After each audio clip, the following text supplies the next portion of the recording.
Agua.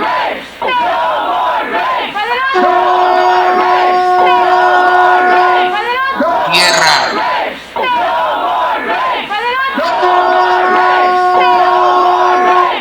Viento.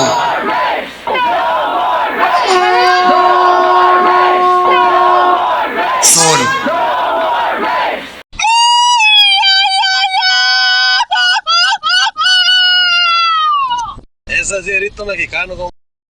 More than 24 Michigan State University students protested today the lack of support at the school for Chicano or Latino students.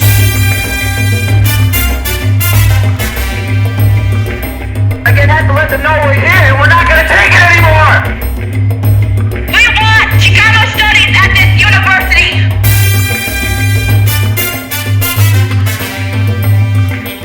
Enough with the lies, the broken promises, the negligence with this university's administration.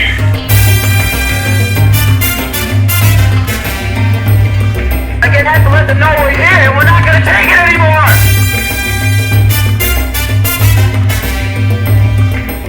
I'm mad, I'm angry. I got hate in me. And I don't want that to be for my little carnalitas, my little carnalitas.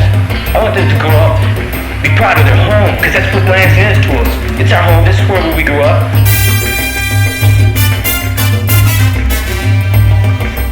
We're fighting for it, to see that our future and our children continue this march.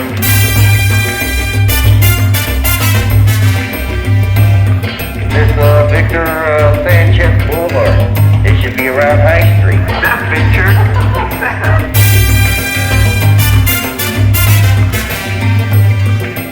We want Xicano Studies at this university!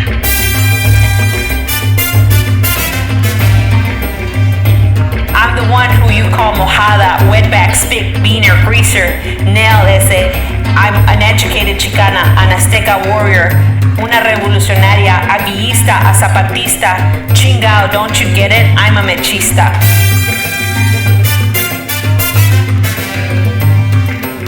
I don't see anybody saying that when the English department wants books, that the English department is making demands on the university.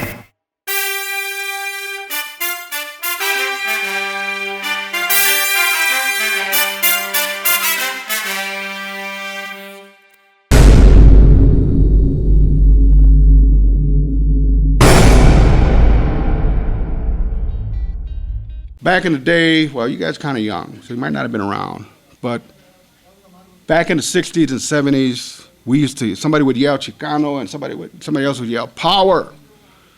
Somebody would yell Chicano and somebody would say power. Well, you know what? We're gonna graduate tonight.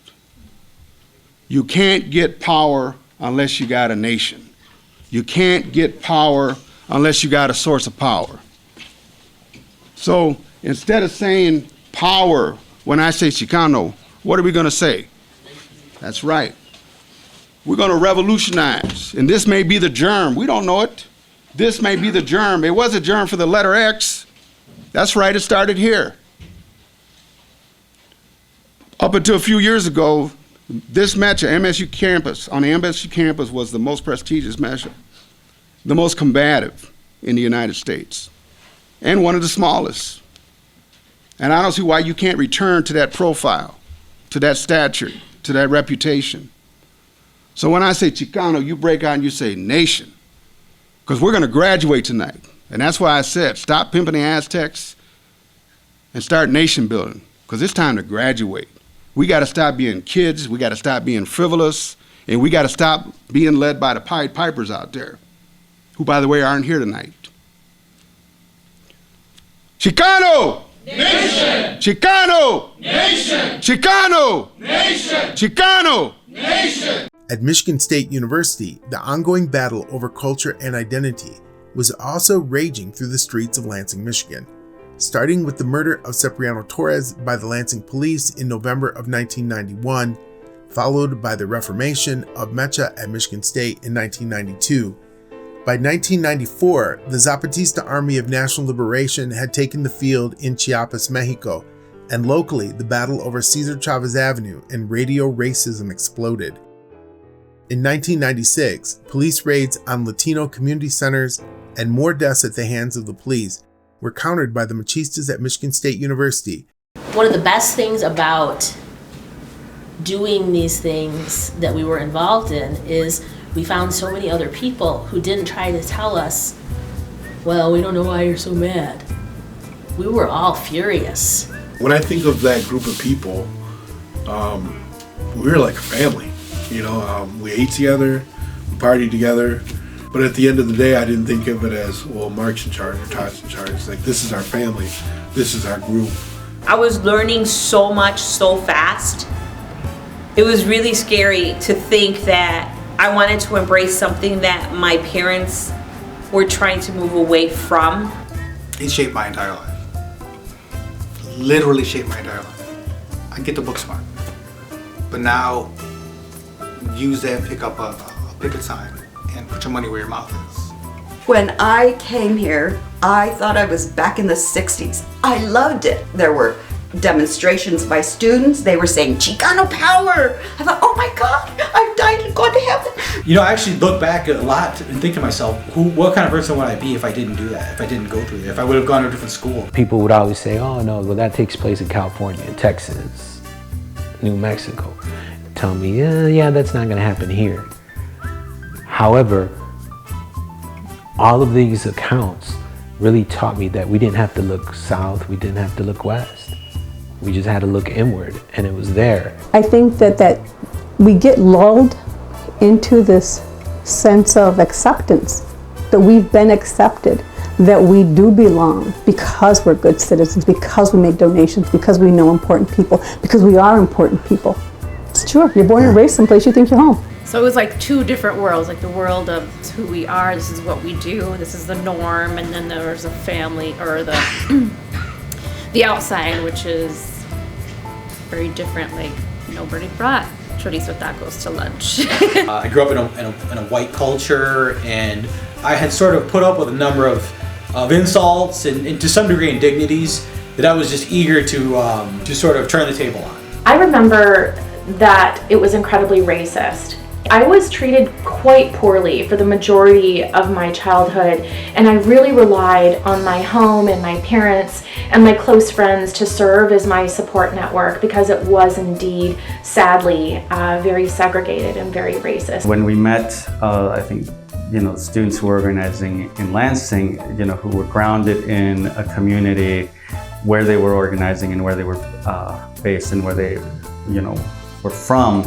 I think it gave us a base of community as well from which to do our organizing. When I was a kid in Lansing, sometimes people said a bunch of racist crap, right? I mean, Rosa was forever haunted by the fact that one of her friend's moms had asked us what we were, and Rosa said we were Mexican.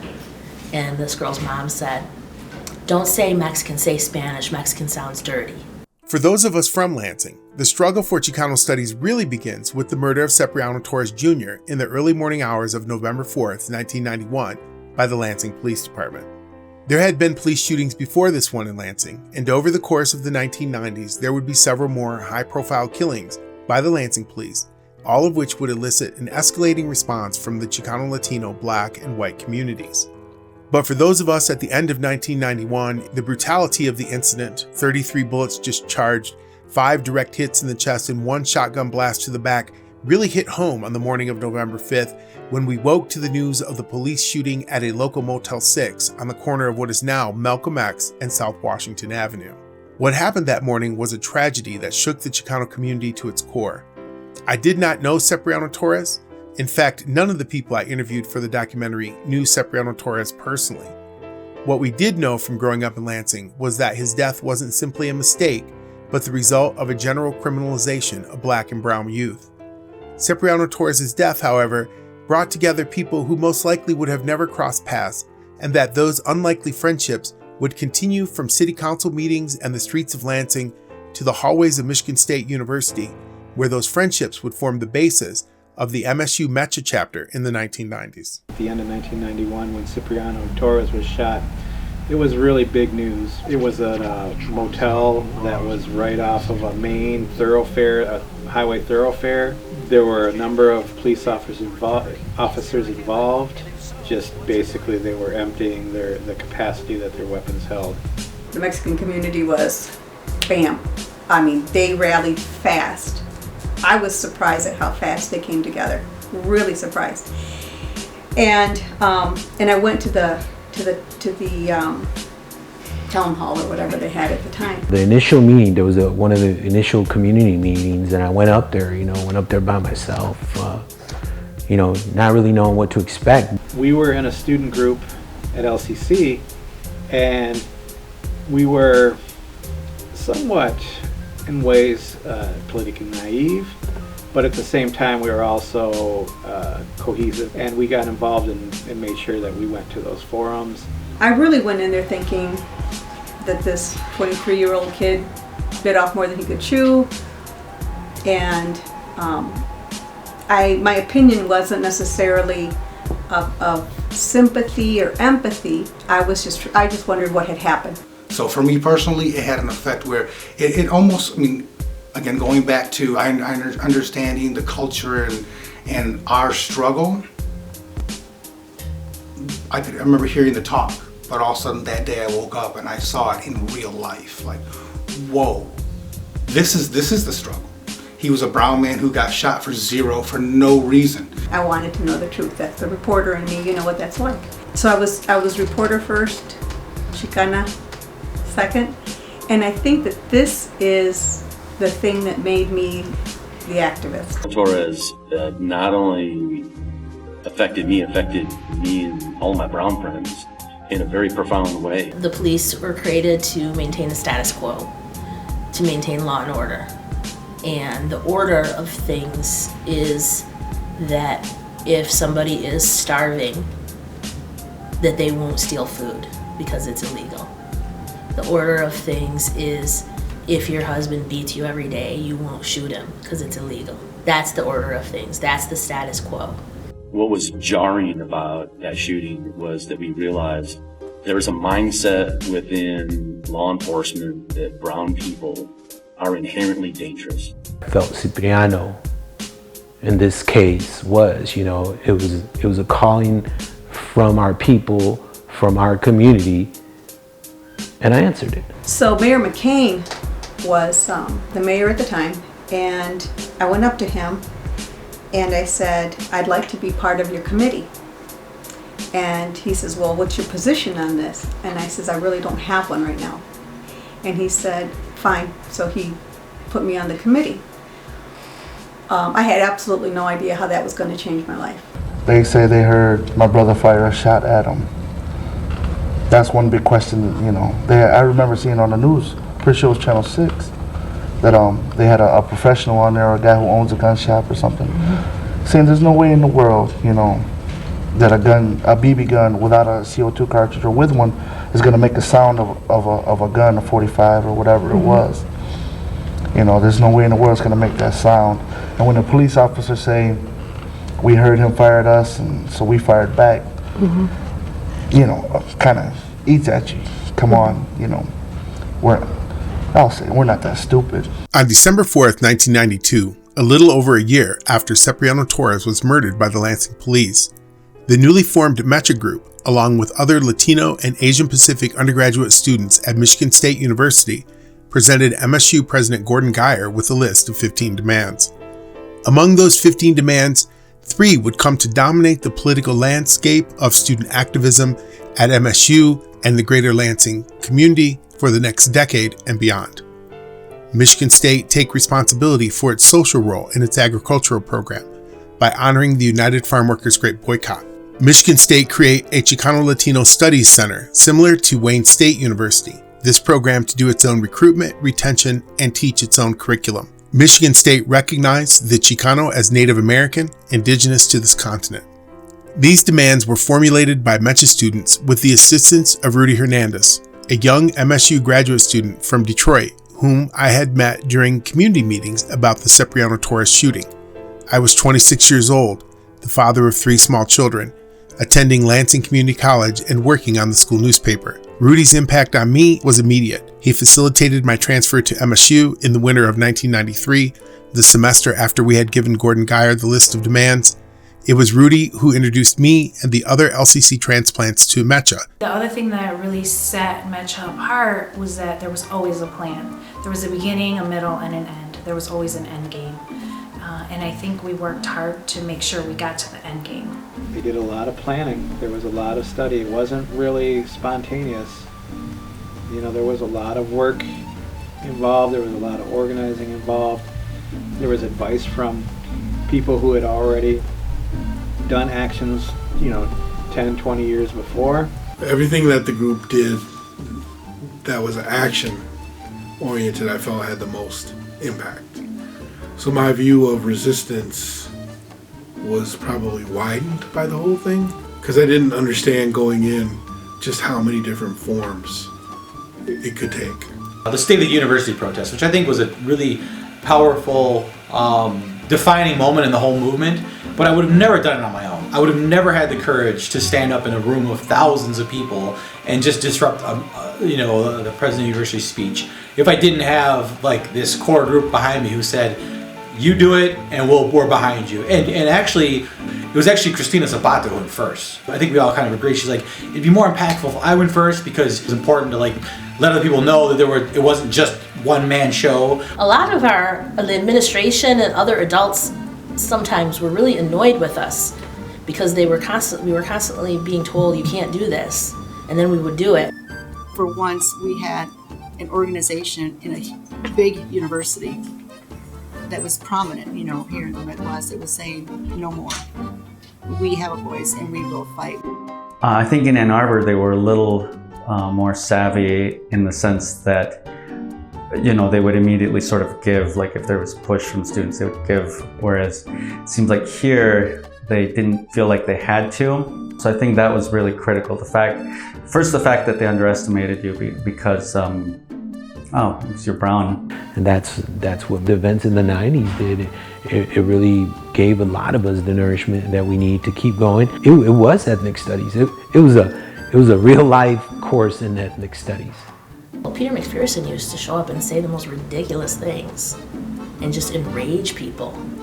And I think he was so mad that anybody would talk to him this way. I think in retrospect, right, as a professor now, probably a lot of those people just were like, I got something in the crock pot, why am I still here? So in that sense, the administration didn't have anything to do with it, but they were still operating within parameters that had been, within space that had been really created by the student movement from the 60s and 70s. I felt like the administration, they were the obstacle, right? So they were going to be the hurdle to overcome. President McPherson, Lou Ann Simon, who was the provost at that time. Kids were very notorious. They were notorious that, it was one of the things you didn't want to lock horns with was with the MEXA kids. You didn't want to lock horns with them because you knew they were going to bring it. You weren't going to let yourself be humiliated. In fact, you were going to humiliate the administration if they weren't going to, take you seriously. The campaign to bring the United Farm Workers Great Boycott to Michigan State University began as one of the original demands delivered by MEXA students and their allies in December of 1992. Their desire for workplace justice stemmed from the fact many of us are first and second generation from the fields. The battle for better working conditions had been waged for decades throughout the state by our predecessors. The issue was not new, and we were surprised at the way the incoming president, M. Peter McPherson, responded so stridently against the idea of the Great Boycott when he took over the job of MSU's president in the fall of 1993. It wasn't as if Michigan State hadn't taken political stances like this in the past. The university had joined the United Farm Workers Lettuce Boycott in the 1970s and was one of the first universities in the country to divest financially from the apartheid regime in South Africa. The UFW Great Boycott was the main organizing tool for machistas at MSU from 1992 through 1996, when a 7-day hunger strike by MEXA students brought some resolution to the issue. By 1994, when Paulo Gordillo began his push to rename a street in Lansing after Cesar Chavez, the Great Boycott effort had opened the door to relationships with Chicano and Latino students at other universities, leading to the creation of La Onda Latina, a statewide mutual aid organization. Most notably was the relationship with students at the University of Michigan, down the road in Ann Arbor. The other relational piece of the Great Boycott for machistas at Michigan State were the deep connections built with white activist students, various unions, and members of the Detroit chapter of the Workers' World Party. This boycott is for different reasons than the first one. This boycott has to do with trying to regulate the use of pesticides in the fields. And what's happening is that in the Central Valley in California, where they grow the largest amount of this table grape, we're talking about table grapes, they have found some cancer clusters throughout the Central Valley in little communities like McFarland and Early Mart and Fowler and places like that, where the cancer rate among children is 12 times the national average. And it's causing a real problem. Children are being born deformed and dying before they reach the age of 10, and it has really been a problem. And so we're trying to bring that to the attention of the American public that they can help. You need to have a base of support in order to achieve any type of social change, right? In order to force a concession, you need to be able to demonstrate power. The conversation went into producing a video that talked about the United Farm Workers and the Great Boycott.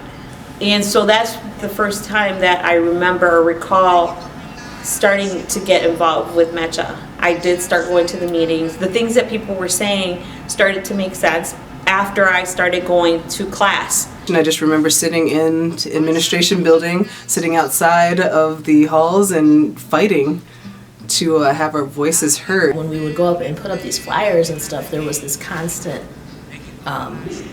usually about once every time you would go put them up, you would have to have some argument with some person who would be challenging you. You know, one time a person told me, well, I think it's probably actually better if a lot of these migrant workers die, because one of the reasons they can't make as much money is because there's too many of them. When you were able to push the administration around the Great Boycott, which is actually something that we were organizing around as well in Ann Arbor. But here you got to the point where you had to force a meeting with the administration, you know, and then we're throwing grapes on the table and stomping on them, which is, I think, an incredibly radicalizing moment. The issue that we have here is a human rights issue. These people have the right to work and to live in safety and in comfort. And if we cannot make the people at this university see that, then there's something seriously wrong with the education that they're trying to give us at this university. I believe there are real problems with, I think the Great Boycott is a symbol, and people around this country have been boycotting, or that has been around for a long time, and nothing has really happened about it.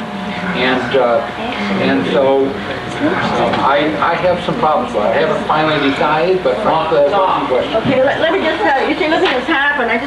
The reason for this boycott is because of the pesticides. And for your information, some of the pesticides that we have targeted have already either been restricted or banned entirely. So the boycott is working.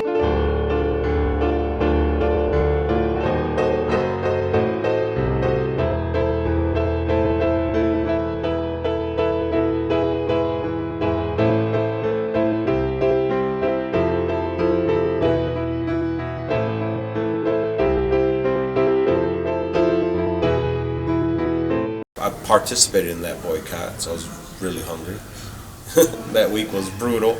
The hunger strike was one of the most defining moments of my entire life. It was 7 days that changed my life. For me, that was one of the most perfect examples of us benefiting not just from our own culture, but from everybody else's background. That week with people, you have a lot of time because we had to be there 24/7 when we were in class. We had a lot of opportunities to talk, like me and Maria, and Mark, and get to know each other on a very personal level, because I had started at MSU the fall before that. The hunger strike was in February, so I didn't really know everybody that well yet. When that hunger strike occurred, it kind of raised the stakes.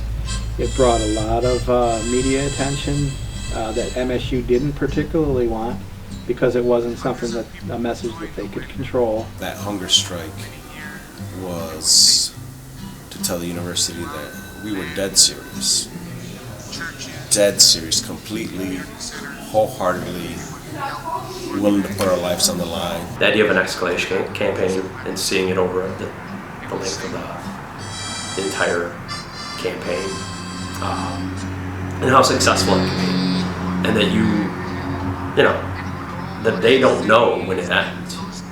Like, what's the next step after this? And they probably didn't think there was a next step, but the ability to escalate, then give them space, escalate, then give them space, and constantly, have them questioning what will come next. I knew it was going to be effective because everything else we had been doing had been effective, even though people might not think they were effective. Every single thing that we did as Mechistas on this campus was effective. So I think it was a powerful statement to the university that this balance of power. There's no balance of power. You're dictating everything. You have all the cards. This is one of the few cards we can play. It was our last resort. Like all of our protests were starting to become stale, if you will. Like a protest is a protest. You can only write so many letters to the state news. You can only do so many sit-ins, things that didn't really change anything. So we essentially, threw our ace on the table. Well, it brought a lot of extra credibility to the seriousness of what we were about. It let people know we weren't joking around. We were really willing to put life on the line. And like when Mark went to the hospital, it really told not just the student community, but the greater community that they're not playing around, they're not joking, they're serious. It made people notice. It made people stand up and say, oh, these kids are really doing this for a right reason. And it made administration, have to stand up and go, all right, we're taking notice now. I did not know the power that was within me to create change. That was the culmination of a lot of work, not just by Mechistas, not just by Mexican Americans, not just by Latinos, but it was a community effort locally on campus by multiple organizations. It taught me that you cannot do it alone. You cannot fight hegemony by yourself. It showed that the community, when it was engaged in a struggle, it was looking at points of escalation. How can you escalate in order to obtain your goals, right? And you had to look at, in the sense you're talking about the heightened contradictions, you need to be able to figure out what are the points that we can escalate. But I think what these people were trying to say is that 500 years ago, the blunderbuss and the spears of the Spaniards and the Europeans came over here. And those blunderbuss and those spears are now the airplanes that are flying over the people who are working the fields. It's the same thing. It's genocide, okay? We're talking about killing people because of their color, because of their class. These people were here long before us. These people will be here long after us. We have to remember that. We have to remember that it's not different. Our pesticides that we're developing here at Michigan State University are being dumped on these people, killing them. Their babies are coming out with numerous defects. Breast cancer, high cancer rates with these people, that's a big problem. You need to understand that. I understand that, and I come from a similar situation. Small town, very homogeneous white people. So I can learn that. I think that you can learn that too. The decades-long battle for Cesar Chavez Avenue in Lansing began in 1994. It is a defining story in the history of my Chicano Latino community. Paulo Gordillo began lobbying the Lansing City Council in the fall of 1993 to change the name of Grand Avenue, a downtown street with highway signage, to Cesar Chavez Avenue. This effort followed closely on the heels of a heroic and ultimately successful struggle on the part of the Black community to rename Logan Street, a major thoroughfare after Martin Luther King Jr. Concluding months of intense lobbying by Gordillo, the Chicano Latino community, and many white and Black allies, the City Council officially changed Grand Avenue to Cesar Chavez Avenue at a City Council meeting on February 28, 1994. A few months later, the city celebrated the name change on September 16th with a citywide march and the unveiling of new signage on the 496 highway and the street itself. But the celebration was short-lived, a virulent and racist backlash led by Q106 radio DJ Tim Barron and Fred Stackable, a local attorney, brought out the worst elements of Lansing's underlying disdain for our Chicano Latino community. In May 1995, by a vote of 8,057 to 5,302, citizens of Lansing voted to remove Cesar Chavez Avenue and return the street to its previous name, Grand Avenue, granting my hometown the distinction of being the only city where the Cesar Chavez street name has been removed. It was an event of such naked racism and oppression that the very mention of it would bring conversations to a halt for decades. The white community did not want to talk about it. They were either embarrassed or silently triumphant about what happened, but true to the nature of settler colonial mentality, they found ways to scapegoat people of color and make excuses for the two men who led the campaign whenever the issue was raised. Between 1995 and 2017, the battle over Cesar Chavez Avenue continued. In the fall of 2017, the Lansing City Council, once again, after decades of lobbying by the Chicano Latino community, renamed a stretch of Grand River Avenue that runs through the part of town traditionally called the Barrio to Cesar Chavez Avenue on October 30th, 2017. The new signage was erected on January 1st, 2018. I literally was in my bed one day. I got up and I said, I'm going to do this today. Whatever it is, I'm going to do it. I just sat on the edge of the bed and said, okay, I want a street. I want a street for me and mine. And of course, the first person that came to mind was Cesar Chavez, of course. So, well, here's a man who walked the walk. Here's a man who fought for those who couldn't fight for themselves. He's the reason many, if not all of us, are here today. So I literally called the state journal and said, hey, my name is Paulo, and I'm going to rename a street in Lansing. Well, looking back, particularly from a post-2016 lens, and some of the views expressed by people that I know on social media, now, as the contemporary lens of Lansing compared to the lens of Lansing at that time, I am not at all surprised by that reaction, by the undercurrent of a certain bigotry and latent racism, kind of passive racism that exists in this community. The fact that we wanted to be included in this society, and having a major street or thoroughfare named after one of our heroes is something that should be done with pleasure, not with so much disdain. What I'd like us to do to begin with is, Mr. Chavez, if you could talk to us about the importance of today's events and how they tie in with your brother's philosophy. I think it was a great, like you said, a great turnout, and I was very happy to be here, part of this celebration you had here, this dedication. I think the reason it's important is because the legacy of Cesar will live on with something like this. People are going to continue doing Cesar's work or helping and doing Cesar's work and what he believed in. And I think that was the real significant about today. I was very pleased with the turnout. I thought it was a very, very beautiful event. Cesar Chavez Avenue, well, once again, that was the community trying to unite and come together and to claim a space. It's about recognizing your place in this world and recognizing it in a way that's not just counter to the dominant culture, but independent and beautiful in its own right. That's why we did the things that we did, because if we don't go out and organize and put out a different message about who we are and where we're from, about La Chicanada, then a lot of people will internalize that stuff, and it makes them less human. It makes them less able to reach their potential.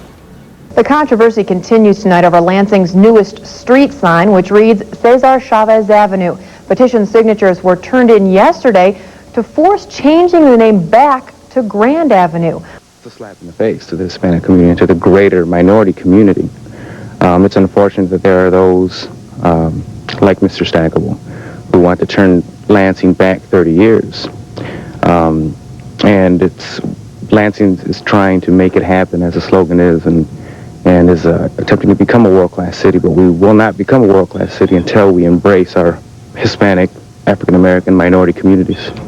Paulo Gordillo did a hell of a job with collecting signatures and going to the city council, and but he had a lot of stamina to do that and courage, really. So with the Cesar Chavez naming the street, it was a connection. It was a connection and a validation to Cesar Chavez, to what he did, and to continue the struggle. This Victor Sanchez Boulevard, it should be around High Street. Well, I can't pronounce it, so why should it be a main drag in this town? Not Victor. Cesar. Well, if I can't pronounce it, half of these people in this town can't pronounce it. So you need to stick it over there where the Spanish population is, over there around High Street, so you can make them happy. As one person, I do not believe that Grand River or Grand Avenue should be changed over to that. I think Grand Avenue should stay as Grand Avenue for one, because it's a dedication to the river, Grand River, and I think that we should keep our streets the way that they are right now. We shouldn't be changing streets. If we want to change streets, then we should change it to something that people can vote on and go up here and accept. Thank you. I remember being at Cristo Rey. The kids were all playing. It was a festive, it felt like a festive occasion. And then the numbers came up, and Mayor Hollister came up and said that we had lost. I remember thinking there was nothing sadder than hearing that little girl cry, and then the other kids started crying. They had invested so much in this campaign for them, and it meant so much to them to have Cesar Chavez Avenue, and then to hear that they had lost it. They're 12. These kids are young, and I remember hearing that child just wail. We called it a llanto, we call them llantos, and she just let out this llanto that broke my heart, and I just got so freaking pissed that our babies had been hurt. The community rallied, but it started with Cipriano Torres, then the street, then Q106, and then issues, and then the movement at Michigan State University. But those two issues brought a community together. Maybe I'm just a slow learner, but it's like I still am often just surprised by these things. Me growing up, Mexicans or Chicanos were just invisible. That was the racism towards Mexican American Chicanos it's the absence of them from the story. People here today have talked about historical impact that Cesar Chavez has had on our history. Well, that's not the only type of historical preservation that we should have. Now, why shouldn't we have a street named after Cesar Chavez? I certainly don't have an objection to that. But I don't see why we should destroy a part of our heritage, our first platted town, by changing a name from Grand Avenue to Cesar Chavez. We should keep our heritage, the first plat of the city of Lansing, just as it is now. Logan Street is not a part of that.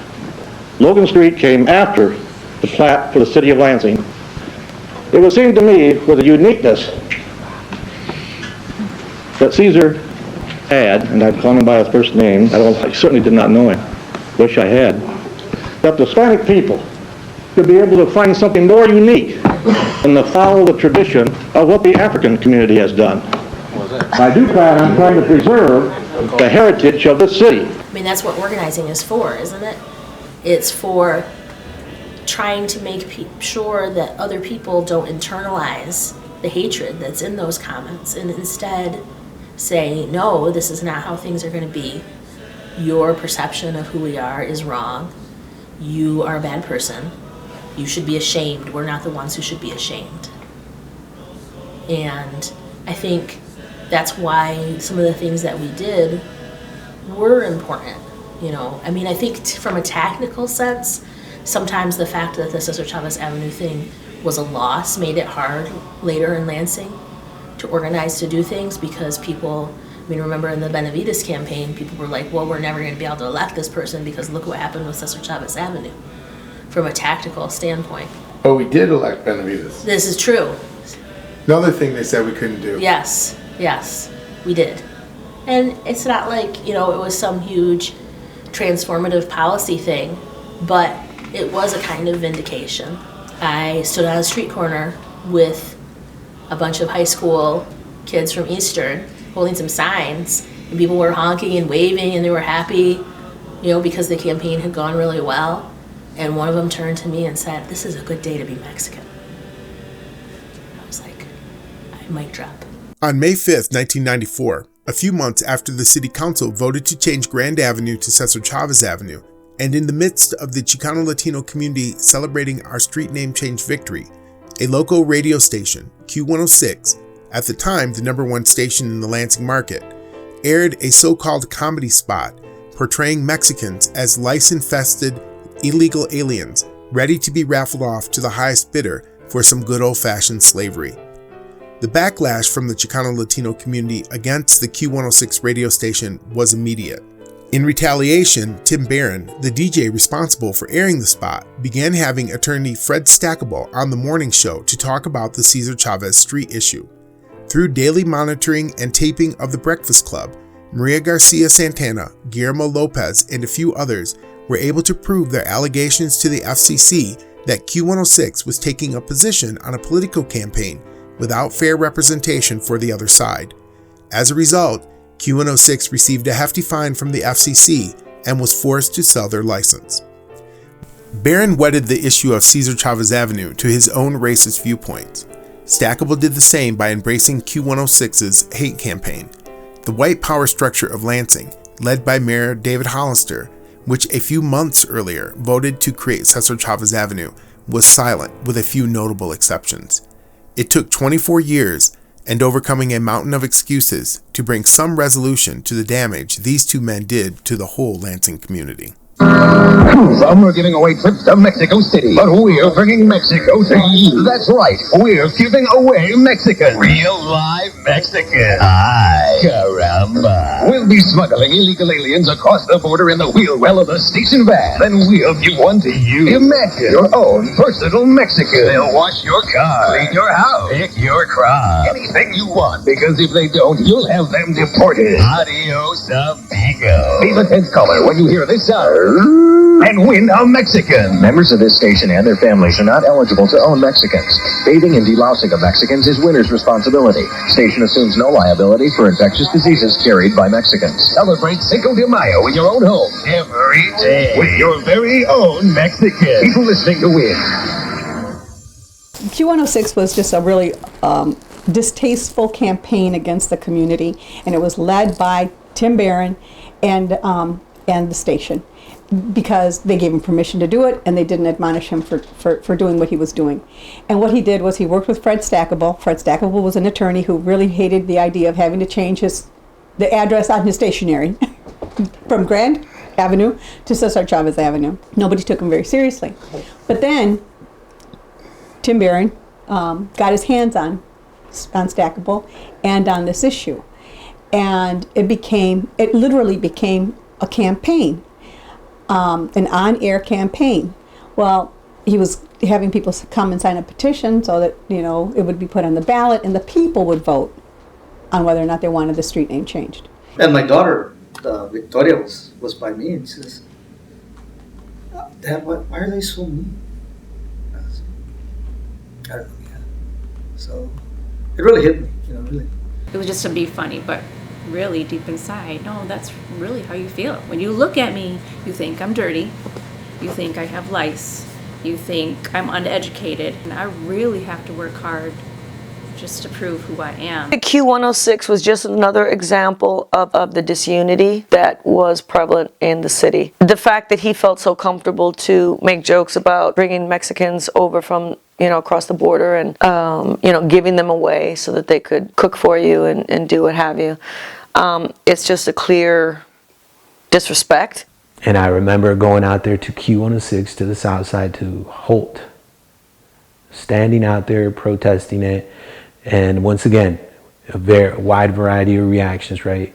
Some of our people saying, "Oh, come on, you guys, take it easy. It's just a joke. It's funny. Why do you guys have to get upset? Why are you guys so uptight about everything?" At the same time, I remember people, we were just out there standing on the side of the road with our billboards, not doing anything else other than just trying to have a voice. And I remember being spat on, right, as people would go by, you know. The one that probably hurt the most is a lot of the people who, our own people, right, who felt that we were taking something too far, that we just needed to lighten up. I mean, and it was a barrage. It was Mexicans are dirty. It was we have too many Mexicans here. In the course of all this time, we also had 2 people on a train. They had come across the border in a train, and apparently the coyote never let them out. And the train never stopped until it got here. They found them at, I think it was one of the GM train stations. And so they were unidentified. And because they had been dead for a while, we couldn't identify who they were. The community got together, a plot was donated, and we buried them. We gave them a decent burial because, you know, they've got family going, what happened to them? You know, they'll never know. And we won't know to tell them because we don't know who they were. I mean, we got that. We understood the power of what had happened. And I remember pulling into the WLNS parking lot, and I'm listening to the radio because I'm listening to this idiot because I wanted to see what he was, up to. And he goes, I'm glad they're dead. We have too many Mexicans here anyway, and Guatemalans and Nicaraguans and however all these things that he was saying, and I remember thinking, this is not about the street. This man is trying to take us out. He is dehumanizing us in a way that will allow other people to do what they want to us, and we fought back justly. This is after the Cipriano Torres shooting. She brought it to our collective attentions that, hey, there's this radio station airing this denigrating, quote, humorous or satirical ad that just basically targets the Mexican population. And this is at the same time, it coincides with an effort led by Paulo Gordillo, who followed the proper channels, who petitioned, local government, who got it passed to get a street renamed honoring a person whose legacy is important. Tim Barron put his muscle behind it and started giving away things. People would come in and sign the petition, and so he was giving away t-shirts and mugs and who knows what else. Well, long story short, he ended up getting enough signatures and it went to a public vote. And this is the part that blows my mind. People came out of their, their nests, their hiding places, wherever they were, to put us in our place. And then because of Key 106 and Tim Barron and Fred Stackable kind of joining their collective forces, it kind of interwove those two issues. The 106 issue was spurred on by the Chavez, by the street renaming. I'm sure of it. Worse than the parody was the banter between the 2 DJs in the morning, Tim Barron and Deb Hart. And to me, that was the more hurtful of all of that whole incident, because again, that sense of acceptance or that sense of community is gone, because now this isn't a parody, it's coming from California. This is a direct attack from local celebrities with a big voice. But with the Tim Barron thing, what he did was horrible, but it wasn't what he did so much as it was how people tried to be like afterwards, oh, this is not really a big deal. This isn't really racist. All these people who wanted to defend him for what? Back on May 5th, the Mexican holiday Cinco de Mayo, the station aired a parody of radio contests that stereotyped Mexicans by giving them away as prizes. They have offered little more than what is already required by law and what is in their best interest. Xicano 6's refusal to repair the damage to our youth is contemptible. I was so hurt that the radio station chose to approach us in a very poor way. And then when we were in the meeting with the Q106 disc jockeys, all they did was basically patronize us. It was as if they could care less. They were just pandering to us. It was just like an obligatory meeting. They could care less what we thought or said. I thought it was quite pathetic. We might have thought it as just an isolated event. You understand that this is a playbook out of colonialism. I said, when this is no longer in the news, when this is no longer an issue, when it has died down, I said, I will still be there. I said, and I'm going after your license because I know how. And so it got very serious after that, and I really do believe that that's part of why Q106 management allowed Tim Barron to just keep doing what he was doing. And we ended up losing the street. And I've often wondered if we had been the good Mexicans and kept quiet, if anything would have changed. Earlier in the week, there was a press conference, and the community came out and said, this is not over. If anything, this is just starting, because the negotiations broke down with Q106. They, on the other hand, have said, we thought we were squared away, we thought this was all set, this was all behind us. How do you respond to that? Well, the activities that you're referring to is the picketing that we've been doing both at the station itself and also at some of the locations where they have been advertising for their sponsors. And I got several calls from members of the community, mostly youth, that were angry and they wanted to visibly demonstrate their anger. So they came up with the idea of picketing.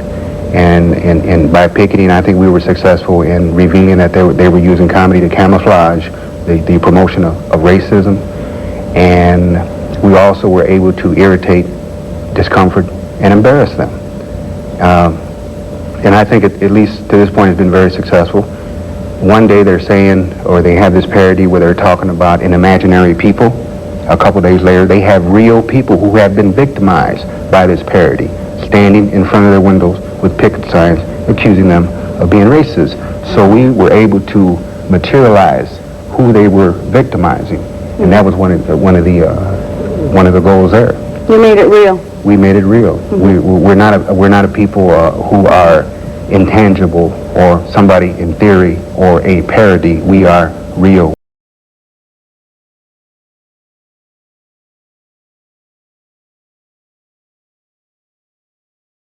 It was mainly Apache who had him coming in and teaching us all these things and what language really means and using the proper labels. Language matters, and if we pay attention to language, we can find our history. The X in Xicano was more, not so much to sort of say, well, we're these mixed people, but to say, no, we're really indigenous people. We're Indians from whose ancestors are from Mexico. And we're not conquered. And we're not going to be conquered. Just like Malcolm X, man. You know, to me, the X means more connecting to the roots, connecting to the Mexica people, connecting to a historic, continuous rebellion and battle. So, of course, you're going to be scared. That's why, you know, when we changed, you know, MEXA with an X, it's like saying something, saying that we are not going to do the complacent, it's almost like Hispanicized, you know, version of MEXA. Why was it scary to other people? They come to a Big Ten university to assimilate, to get taught what white people know, because what they know, because they learned it at universities, they have become successful. They have a job, they have, you know, a family, and then that pays their bills. We were attacking that basic lifestyle. The X acknowledged the indigenous roots that I come from, also a sense of strength, and also kind of taking back that political piece of just being Chicana. Growing up in Mexico City, I knew the X. I had been to Xochimilco. I knew that the X was a sh sound, but I didn't know why. Changing the CH to an X, what you're really saying is you reject what was done to you. You reject that 500 years of colonialism. It makes me feel connected to my, to my culture, and it makes me feel powerful. And it reminds me of where I came from, and it reminds me of my experiences, and it goes directly back to MSU. You know, we were, outspoken. We were not going to accept a no. And that's why the X and the Chicano was so important, because it was a link to saying, no, we're the indigenous people here. Our ancestors walked on this continent for thousands of years before you all even got an idea in your head to get in a boat and sail over here. Chicano with an X, to me, was almost like we're gonna take just the identity of being Chicano and then make that a little bit more extreme. Honestly, I really never, and I mean, I was probably like 19, 20 years old. I never in a million years thought that, an identity title would reverb so much. And I mean, what I mean by that is, in 1997, MEXA of MSU, we actually hosted the MEXA National Conference on campus, and it was a big deal. I mean, we probably had thousands of students come to our campus for a national event. We had to raise thousands of dollars. We had to get conference rooms, boardrooms. We booked the Wharton Center, which is MSU's crown jewel theater on campus. We had our opening night ceremonies there. I actually emceed all of that. It was a really, really big deal, obviously. Even to this day, that was quite an undertaking, to be a bunch of kids, to do all that, to book speakers, to make their travel arrangements, to make their hotel arrangements, etc. I'll never forget the backlash that we got from fellow Xicano students from all over the country. I think it was, memory serves correctly, it was University of California, Los Angeles, and it was the ones from South Texas, from Edinburgh, where they just were like aghast by the X. Like they were just like, what are you doing? Who are you? Who are you Mexicans from Michigan to tell us how to call ourselves? You don't know shit. You're up here in the north. You don't even speak Spanish, which some of us did. You know what I mean? Like they were appalled. They were insulted. And that was, to me, it was like a left hook, because I'm like, we're supposed to be on the same team and we're fighting each other. Part of why they were so threatened by it is because MSU MEXA tried to, with some other groups, change the direction of MEXA nationally to be more political, to be more trying to fight colonialism. Why was there pushback? I don't know. I think that would, I think when anything is cemented and solidified and institutionalized, there's always going to be institutional pushback to those changes. I think what I appreciated most about you guys having to go through that experience was learning that there's a continuum of activism and there's a continuum of consciousness around philosophy and politics. And it helped you to see that everybody doesn't think the same way and they don't operate from the same vantage point. We came out of it, though, we as in the group of us, MEXA at MSU at the time, we came out of it much stronger, because I think we took the name we forged it even harder, and now it's become very much more prominent, Right. So, all hail the X. More than 24 Michigan State University students protested today the lack of support at the school for Chicano or Latino students. We want Xicano Studies at this university! The students signed out more than 4,000 American history books from the MSU library. They say by doing so, they hope Americans will know what it's like not to be able to read about their history, something Chicano students say they can't do because there are no Chicano history books at the library. Enough with the lies, the broken promises, the negligence. With this university's administration, we had the wonderful demonstration by the students that they decided to kidnap all of the history books of the MSU library. And that was just a wonderful day. The students brought in backpacks, wheelbarrows, little carts, anything they could, and they crashed the computers, put all the books into a U-Haul. I remember exactly when it happened, like it was yesterday, me getting a call on my phone and folks from the administration office asking me what the hell's going on at the library.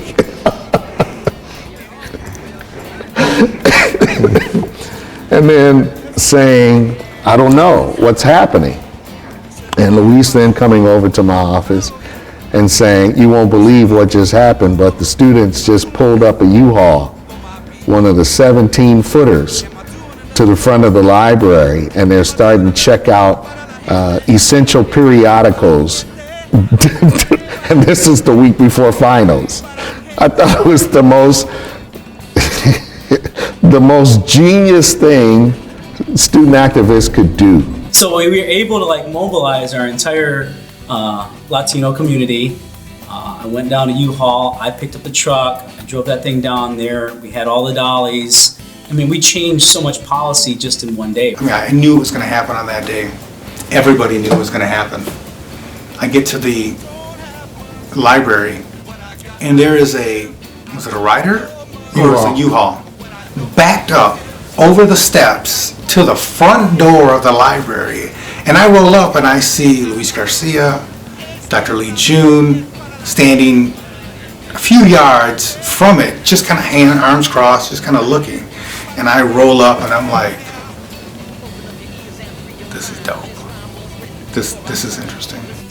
The news crew showed up, and they started doing a press conference. And that immediately got the attention of the people in the library. They come out like, what's going on? And when Rosa Salas said, we're going to go in there and check out some books, you know, everyone kind of looked at each other. And it was like it was no hesitation. As soon as she got done talking to the press, she went right in there, everyone right behind her, and we just started clearing books off the shelves. Outside the box thinking. People had done sit-ins. I went through sit-ins. Activism in that manner was commonplace. Activists weren't sophisticated enough to think about going to the library and pulling out essential periodicals, man, and, you know, stuff that they knew students would need right at that time period. It was ingenious. And it immediately got the attention of the administration on campus. The provost, who was Luana at that time, called me immediately, suddenly, right? She knows who I am. And she says, oh, listen, don't worry about this. Everything's going to be fine. I said, no, I don't have any money. She said, you'll get your money. The institution is not going to act unless there is irritation. And I think it had them question how far a student group would go to make sure that there were going to be changes. We rented the truck so we'd have some place to put the books. And then we went in, and my sister was really involved in this because she was one of the leaders in MEXA at the time. We were down in Detroit, so we came as the Braves to support the book checkout and helped them organize it. And then you just sort of went in and started pulling off these carts and just taking every book off the shelf, putting it on the cart and going up and checking it out. The whole theme of it was, if we can't have access to our history, then no one else can either. Which I think was a good theme still. I mean, they had many choices, right? They could have not checked out any book to us, but how would that have looked? We refused to let a bunch of brown people check out books from the library. We would have made a lot of hay out of that. That's for damn sure. If we can't read our history, then neither can you. Are you kidding me? How brilliant is that? I think I always loved about the book checkout, it was just so clear. You had to be an idiot or a racist not to see the point. The number one thing I remember about the book checkout is wanting to be part of it. I just thought that was such a badass move. And I don't think that they've ever seen a student group that motivated to challenge them. It was the smartest kinds of demonstrations that I have ever seen.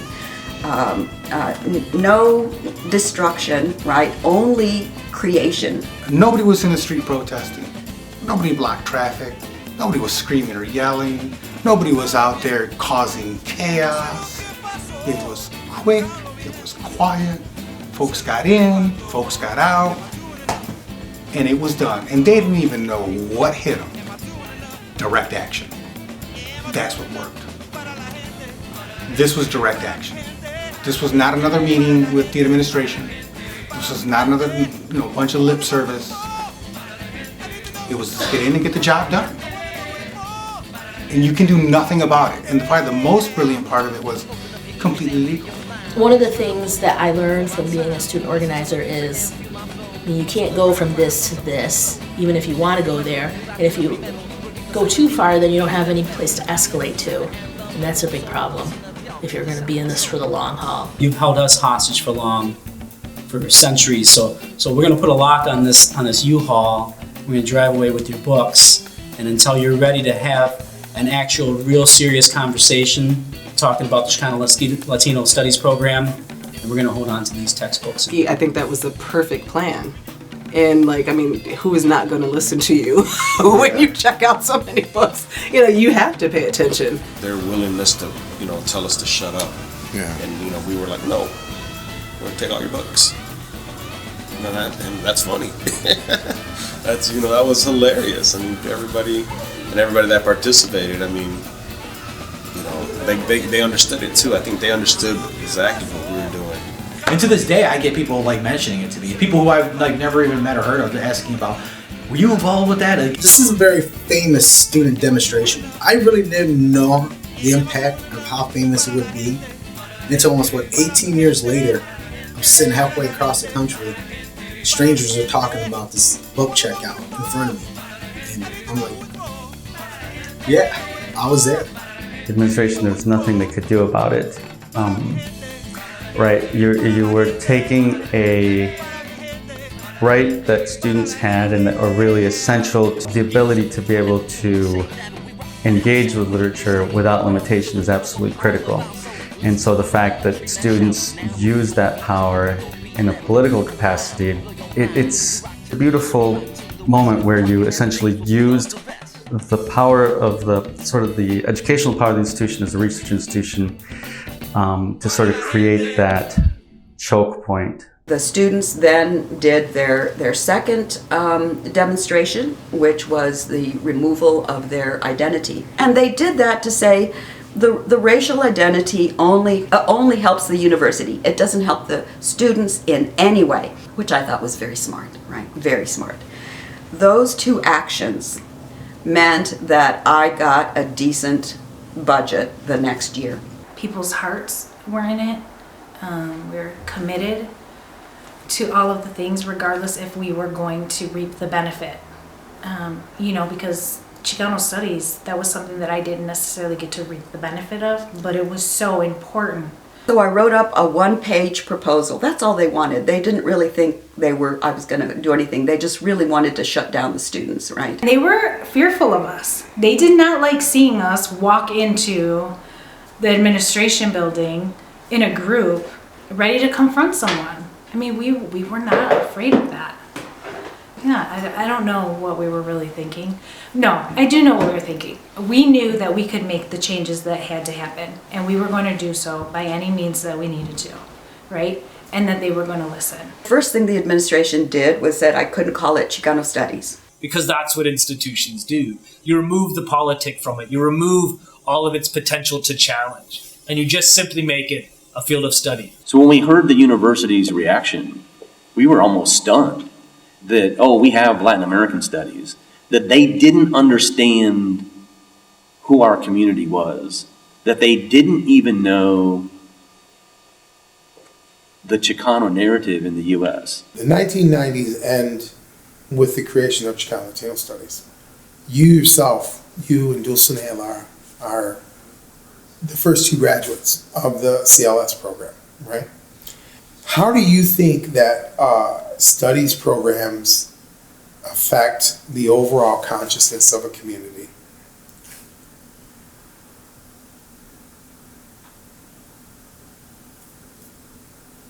It's okay.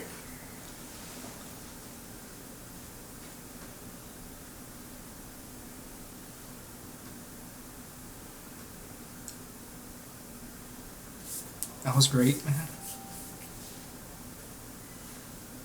I felt like it was our job to create a program that of classes and great professors, Melendez, Pescador, just great professors, giving students opportunities to learn history and culture, maybe parts and bits of stories that you may have heard growing up. How do you not teach Xicano Studies and call yourself an educational institution? We are assaulted all the time with these negative ideas about ourselves and about whether we belong here. you have to have that counter narrative in your head. Otherwise, you can't really be who you need to be. You think historically about what was classified or characterized as the classics, and it was very limited and narrow in scope. Through student activism, the curriculum expanded.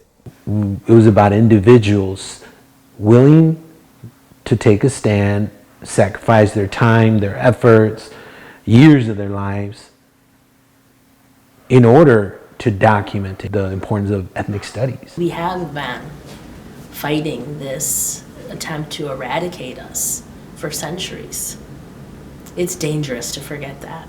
The thing with ethnic studies, it gives us this belief and concept that our history matters, and you actually start to learn it, and then realize that that we were contributors we were contributors, and then secondarily, it's important for non-people of color, for white people to get that perspective too. The ability to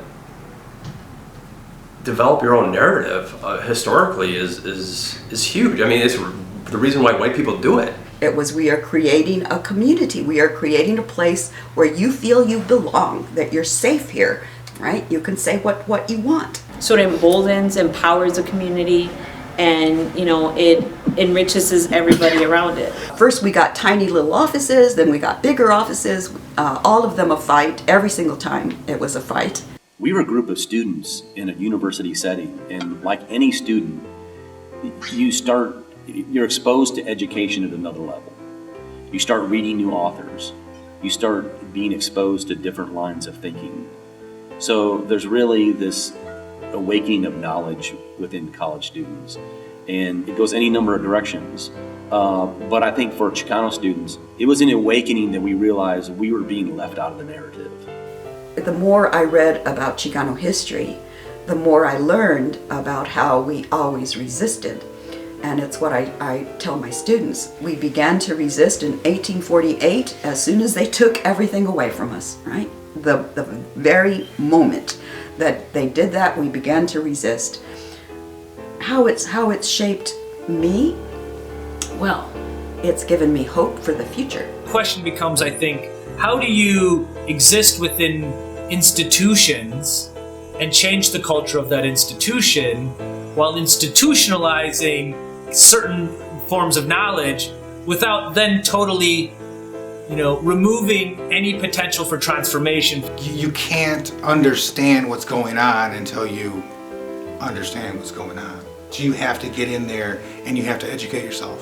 The overall consciousness of the community is not going to be changed at the moment that the ethnic studies program is continuing. Our literature, our knowledge, our history, our information, and everyone should have to learn about multiple histories. And that way you can actually, learn about his story in different ways. Because right now we still are just learning the Eurocentric version, and that's not beneficial for anyone. Everybody in the group maybe had different motivations or different things that sparked their passion. And there's nothing wrong with that. I mean, we're all fighting for the same thing at the end of the day. Xicano Studies. And we won, right? If you cannot organize and work in your community, then you truly are lost. People have called me a failed academic. Okay, I'm a failure. I'm a migrant. But there are things that are important, and that is giving our communities, giving them the power to speak, to be articulate, and to go on and create more. Do as much as you can while you're students. That is the most unique time in your life that you're going to be able to really have time to read about your history, to learn about your culture, and to apply those things that you learn.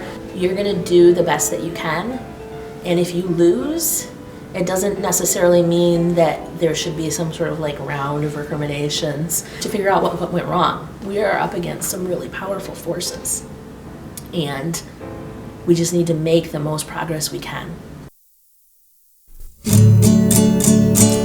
Trabajadores y estudiantes, yo les vengo aquí a cantar que en este país tan rico aprendemos a luchar, que en este país tan rico aprendemos a luchar.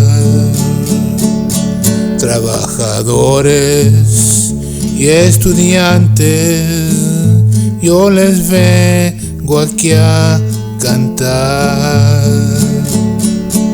que en este país tan rico aprendemos a luchar, que en este país tan rico aprendemos a luchar. Estudiantes de mi raza, yo les vengo aquí a cantar, que en este país tan rico aprendemos a luchar.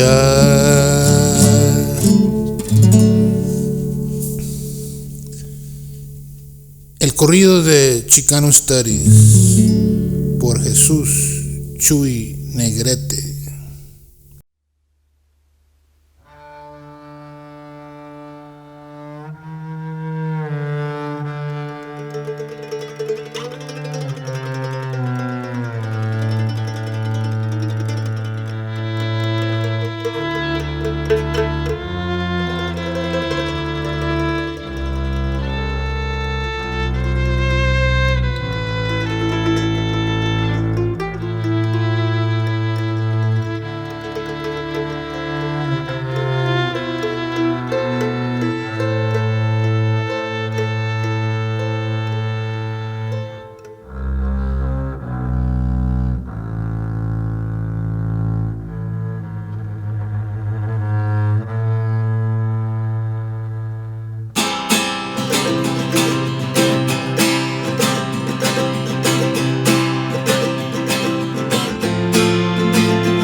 Bathrooms and in checkout lines that I'll never see again. But in that moment, it was like we were best friends, just having conversations. Sometimes the people who don't know the things you've done are the only ones who'll bother talking to you. Yeah, sometimes strangers are the best people to tell your secrets to. They don't know you. You know, lately I've been thinking about things I've lost, like mine, my heart, your baby blue eyes. And lately I've been wondering about things that haven't happened yet, like if I'll ever feel that way again. But the past's already happened, so I can't spend today digging through that shit. And the future hasn't happened yet, so there's no sense in worrying about it. Just living in this moment. And today I wish that I could put new glasses on your eyes so you could see the world the way I do through mine. Then maybe you wouldn't wanna die. You wouldn't have to stick a needle in your arm just to survive. Cause I see myself in every single part of you, and I made it through, so I can't just sit back and watch you throw away your life. And I don't give a shit if I'm the last person on this earth who believes in you. I'll show you how beautiful it is to be alive, and I will love you till you love yourself. yourself all up. You till you love yourself all up. You till you love yourself all up. You till you love yourself all up. You till you love yourself all up. You till you love yourself all up. You till you love yourself, and I'll sing